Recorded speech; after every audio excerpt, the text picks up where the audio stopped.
Consumer habits, they are changing because of the pandemic. Stores are trying to capitalize on that change to help their bottom lines. What can shoppers expect from Black Friday this year? Bill Hurlbrink looked into those consumer trends in today's call for action. Shopping looks incredibly different than it did at this time last year. How is it affecting consumers who are looking for deals? We talked to Sri Menon, the COO of Top Hatter, an online shopping app, to get her take. The biggest difference that we are seeing this year over last year is just the extension of the holiday period. It is being pulled forward.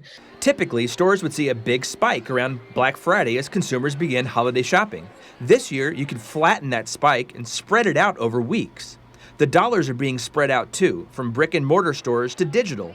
The social aspect of Black Friday is also expected to look different from previous years. Yeah, I think that is going to be a challenge. And I think online companies or digital apps like ours are trying to create that social aspect. The social element could be of sharing a deal that you found online, doing some group buying. There are other ways of doing that. It's not going to be the same, honestly. To also spur social sharing, Sri mentioned app developers putting certain games or other incentives built into apps that would give shoppers a certain percentage off. And those savings are more important than ever as consumers' budgets continue to tighten. And we know this because we, survey our consumers, and 30% of our respondents said they're buying fewer gifts because they just have less money to spend. Consumers aren't the only ones with fewer dollars. With some exceptions, business owners are continuing to struggle. So the trends of stores closing and not being as profitable has been going on for a long time.